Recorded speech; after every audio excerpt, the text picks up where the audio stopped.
Anyone who's cut their finger with a knife will know that common items in your home could be hazardous. So we thought it'd be great to ask Dr. Rupy about the most common culprits and how you can safeguard your home. If you've ever wondered what common household items could land you in the ER, we have just the person to give us the warning signs and what to watch for. Dr. Rupy, time to ask her, and this is a fascinating topic, so let's get right to it. What are some of those possible hazards in your home? Yeah, so there are the things that we commonly will think about causing an injury, and then there are the ones that are not so obvious or not so common. So let's start with the obvious objects that are in our homes that can land us in the emergency room. Well, when you think about it, knives can cause cuts really easily. We're chopping vegetables, we're in the kitchen. It's really easy to cut a finger while we're cutting. Other objects that can cause an injury fairly easily are power tools and regular tools. Power tools like hand saws are really common, even in the most experienced users. In addition to that, tools, when we're not using them in the appropriate manner, so for example, a screwdriver and using it to open a plastic packaging, totally guilty of doing that. That is a time when you could easily cause an injury to yourself. Now, one of the most common injuries in the home is actually a fall. So falls can occur in all sorts of places, just even tripping over the carpet. But step stools and ladders are common fall spots. And charging cords. We have our phones charging, we've got the cord going across the room. It's really easy to trip and fall over those cords. Now, the stairs are one of the more dangerous spots because even a slight fall down a couple of stairs can cause a fairly significant injury. And so these are some of the more common injuries and objects that can cause problems for adults.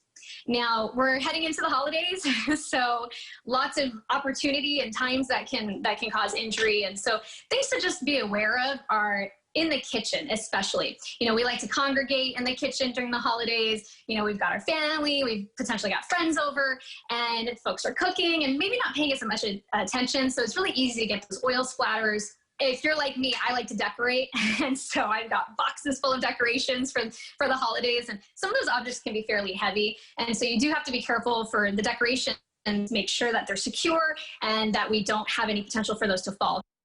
Well, we are both moms. I have older kids, so the hazards might be different for them. I know you are a new mom, so baby proofing is happening around your house. What are some hazards that we all should keep in mind?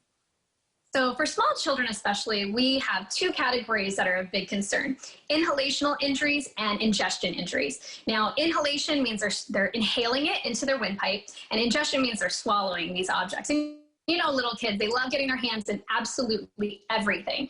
So really the top things to be concerned about are really small objects, and things like small batteries. Lithium batteries in particular are especially dangerous, but also things like coins, small buttons, really anything that's small and that can be put into the mouth is a potential inhalational or ingestional hazard.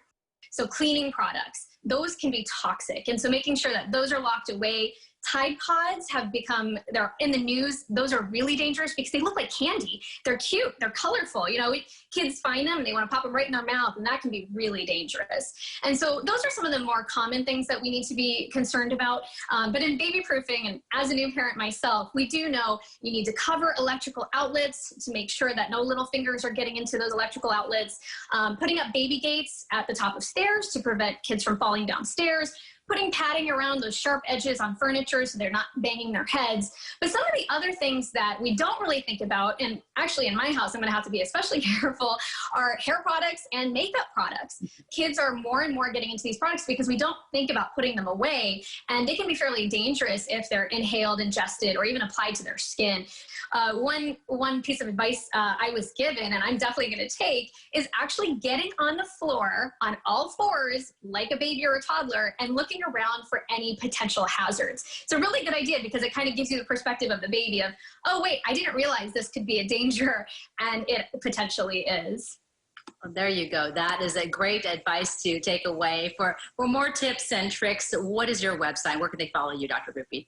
Sure, drrupy.com, and I am on Instagram at Dr. Rupy. And in the slides, I'm going to add a number for poison control. It's really important to have that phone number on hand in case of any of these accidental inhalation or ingestional injuries. And another recommendation I have is to learn CPR.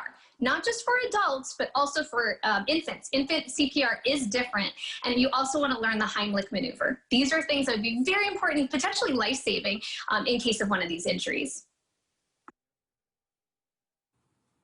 You know, it's always worth going over, because another thing that pointing out is just rushing. So many times you do things like, you know, opening a can and you clip yourself and stuff. So we're just rushing and doing stuff, but to be mindful of that if you do have kids in the house especially. We also got to get Dr. Rupy into the office when we can so that she can take a look at the rug that we all trip on.